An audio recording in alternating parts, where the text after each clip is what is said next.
자, 확률과 통계 일단은 레벨 1부터 봅시다. 7명의 학생이 있고요. 일정한 간격으로 원형에 탁재하는데요.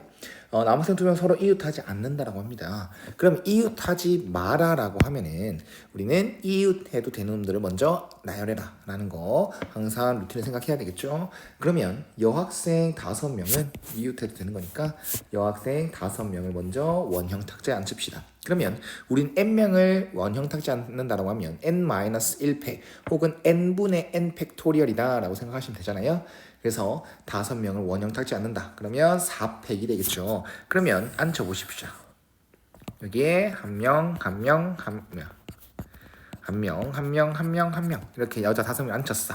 그러면 남자 둘은 이웃하면 안 되니까 여자 앉았는데 사이에 들어갈 수가 있겠죠. 그래서 총 5자리가 있구나. 그 다음 우리는 여자들을 앉힐 때 원탁이다. 그리고 원순열의 개념을 썼기 때문에 이제부턴 회전시키는 건 없습니다. 그래서 남자들을 앉힐 때는 그냥 퍼뮤테이션 순열 쓰시면 됩니다. 일렬로 세우는 듯이 하면 됩니다.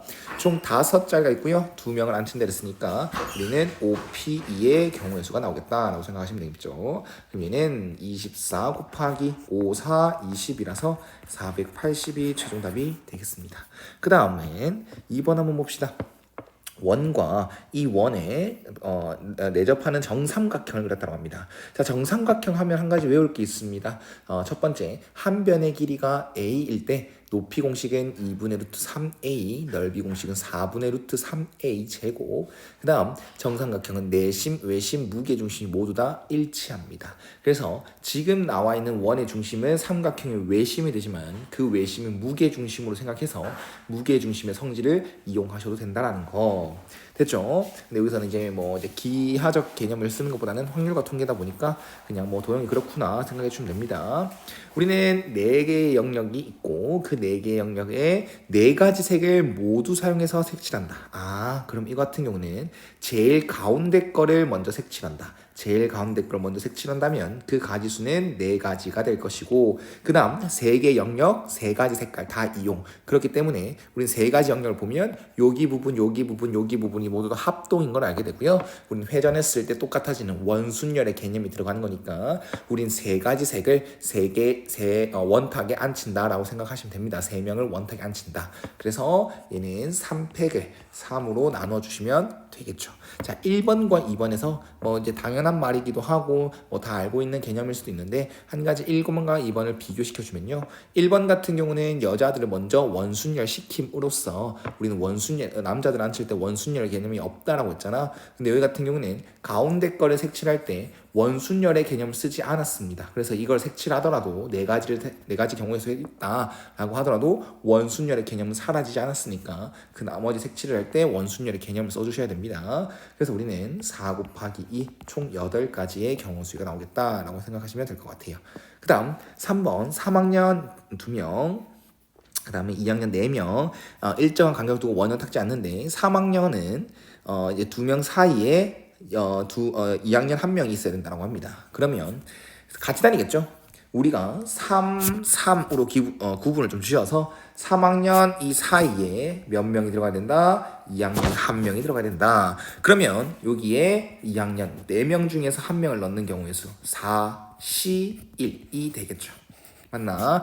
4명 중에 1명 뽑아서 여기 넣었다. 그럼 나머지 이거는 같이 다닐 것이고요. 같이 묶여 다닐 것이고 그 다음에 2학년 몇 명 남았니? 3명 남았습니다. 자, 그렇게 되면은 이젠 요것들 그 다음에 요것들 총 몇 명으로 봐서 4명으로 본 다음에 그 4명 그 무리들을 원형 탁자의 일렬로 나열시키면 되겠죠. 그렇기 때문에 우리는 4명을 원형 탁자에 앉힌 거 3팩토리얼이다 하면 되는 거고 그 다음 여기 4C1이 원래 있었으니까 4C1 곱해주고요. 뭐 하나 빠졌니? 3학년 사이에 있다라고 했잖아. 그럼 3학년 2명은 또 서로 다른 사람들이니까 그거 나열해주는 거 이 팩토리얼도 곱해주셔야 됩니다. 그래서 얘는 4 곱하기 6 곱하기 2라서요 총 48가지의 경우의 수가 나오겠습니다. 그 다음 4번 한번 봅시다. U 집합, 전체 집합 U가 있는데요. 거기에 부분 집합 A와 B가 있다라고 얘기를 합니다. 그 다음 A와 B의 합집합은 U가 돼야 되고 그리고 A와 B 집합은 서로소가 돼야 된다. 교집합이 없어요. 근데 그게 서로소다는 얘기잖아요. 집합에서 맞지? 그러면 우리는 이렇게 그릴 수 있어. 벤 다이어그램 그렸을 때 여기가 A고 여기가 B고 그리고 이 전체 합쳐서 빈 공간 없이 이게 U입니다 라고 얘기를 하시면 된다는 거죠. 그러면 우린 전체 집합 안에 있는 1, 2, 3, 4, 5, 6, 7, 8 이란 8개의 원소가 요 영역 아니면 요 영역 안에 들어가겠지. 그래서 물어봅니다. 야, 원소 1한테 물어보면 닌 어디 들어갈 거야? 라고 했을 때 A에 들어갈래요? B에 들어갈래요? 그 두 가지 중 선택지는 그 두 가지밖에 없다. 그치? 밖에 튀어나갈 수도 없는 거고요. 그 다음에 겹치는 곳이 없다 보니까 우리 1이라는 원소가 들어갈 수 있는 곳은 여기 아니면 여기입니다. 그래서 두 가지 선택지가 있고 2라는 원소도 마찬가지죠. 여기 들어갑니다. 여기 들어갑니다. 두 가지 선택지밖에 없습니다. 그게 1부터 8까지 모두 똑같이 적용되는 거니까 각 원소에 모두 적용되는 거니까 2의 8승이 되겠죠. 그럼 일단 256인데 항상 생각해 봐야 될 게 우린 2의 8승 256까지 안에는 이 1부터 8까지가 모두 A에 들어가는 것도 있을 거고 모두 B에 들어가는 가지수도 있을 겁니다. 근데 그게 가능한가? 즉 문제에 A와 B 집합이 공집합이면 안 된다라는 말이 있을까를 살펴봐야 돼. 근데 지금처럼 A와 B는 이제 각각이 공집합이면 안 됩니다라는 조건이 없지 않습니까? 그러면 이거는 네 상관없습니다. 그냥 얘는 256까지를 그냥 믿으시면 된다는 것. 항상 선생님은 이런 걸 마무리 잘 지을 때 256 생각보다 간단하지 않습니까?